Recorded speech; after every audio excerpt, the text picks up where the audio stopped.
Be joined on the phone by a true Notre Dame legend, the one and only Rocky Bleier. Rocky, of course, is a 1968 graduate of the University of Notre Dame, a standout football star for Notre Dame, as a member of the 1966 National Championship team, and a captain of the 1967 squad, a starting running back on a team that won 4 Super Bowls with the Pittsburgh Steelers. That team, of course, became what's considered by many the greatest football team of the 20th century.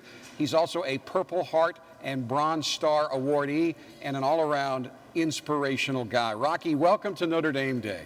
Hey, Jack. Thanks very much for having me. It's a pleasure to be on air. That was an interesting interview that that was just on before me. I caught the tail end of it, and I'm sorry I missed the rest of it, or the majority of it. So anyway, so you've been having a busy day? We've been having a very busy day. We actually started at 6:42 last night, Rocky, 1842, when Notre Dame was founded. But I want to go back to your early days at Notre Dame. Tell me what it was like to be a member of that 1966 National Championship team with Coach Ara Parseghian.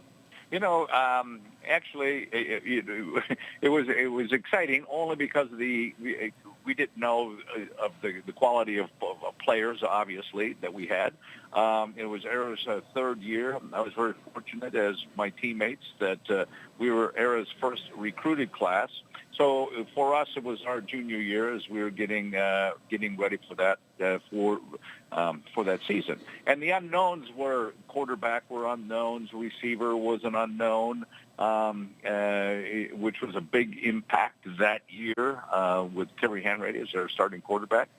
And Jim Seymour, our big receiver, and they became the Baby Bombers. And you know, and offensively, we moved the ball. Nick Eddy was an All-American. Larry Conjure was in that backfield as well, and we had an offensive line that had good mixture of some veterans along with some underclassmen that helped to get a running game established and give Terry the protection he needed. Defensively, it was a strong. Defensively, we had some great leadership. Jim Lynch was the captain of that team. Obviously, Alan Page was on that. Kevin Hardy was on there. All Americans, and then went on and played. Alan Page did with the Minnesota Vikings. So there was good talent, good characters, leadership, great coaching, and it was a team that came together. And the more we won, the more we believed, and that we could be the team. And then obviously, unlike today, there was not a playoff schedule, nor were there bowl games. It was a vote left up to the writers and some input by coaches, and that was it. So it was a game against Michigan State, the game of the century, as it was called at that time, and it was a 10-10 tie. It was like kissing your sister. Fortunately, we had one game left, and we played on national television. We played, arch nemesis Southern Cal, and we went out there and we beat them 51-0, and the next day was the vote, and so everybody's heart was there. We were selected as the national champions that year. And it sounds like the way you recounted it was just yesterday. You, of course, went on to be drafted by the NFL, but then you were drafted into the military and you went to Vietnam. People of my generation know your story well. I think some younger folks may not. It's one of the great inspirational stories in the history of sports, and I'm going to let you tell it. We could spend an hour. Give me the 3-minute version. You got it, Jack. We got the short. I mean, actually, and you're right. I mean, the fact was, I got drafted coming out of Notre Dame, went to Pittsburgh, and was a 16th round draft choice, and I got to play 11 of 14 games, and I got drafted. So people don't understand the draft was in vogue at that time, and so my number was called, and all of a sudden I found myself in the service, and 4 and a half months later, I was over in Vietnam, and then it was August 20th, and we were on patrol, and we'd run into basically an ambush on a mission that we were on, and I got hit the first time.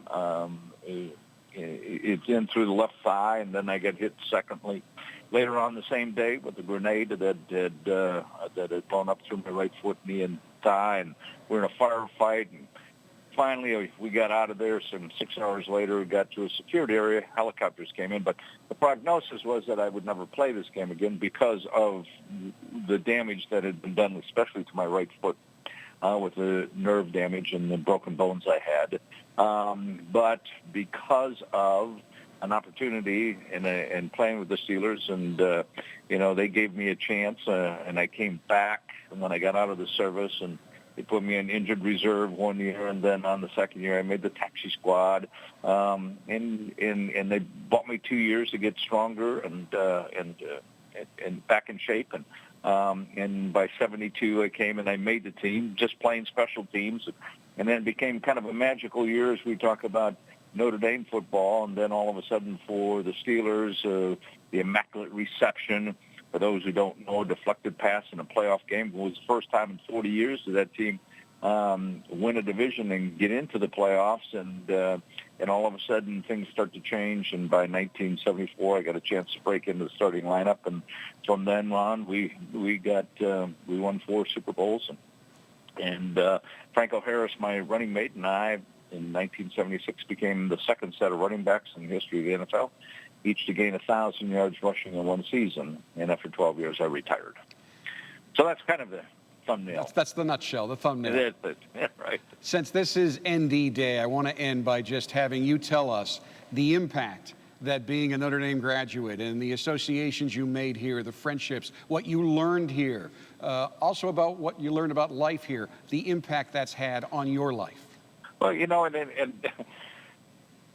those relationships, that you have there at Notre Dame, having that commonality and experience, doesn't change. My best friends are still my Notre Dame classmates that I had made that made that contact with. But also, it's a time between the ages of 18 and 22. Those are big growth times in our lives. Where you're finding out who you are and what's important. And given the structure in which Notre Dame, allows you to, one, grow. Secondly, gives you a foundation in which you can experiment, but also that grounding that becomes so important in a life. If otherwise, you can get lost, and it's easy to do that somewhere else. And the grotto is a big part of at least my experience of a time of need. Whenever you wanted to be alone and reflect, and and then it's just the history and the tradition and the support mechanisms, not only at the university, but then they're outside of the university and the Alumni Association. So you have a day like today that touches everybody in one aspect or another, a reminder of what Notre Dame's all about, what its faith is about, and how you can make an impact by just being involved in a day like today. And so I'm happy to be on this show with you, and I was so pleased just because it gives me a chance to express those feelings, but more importantly, to help pay back somewhat, in a little respect, all that Notre Dame has given me. Rocky, thank you so much for taking the time to join us today. Always a pleasure to talk with you. Same here, Jack. Thank you.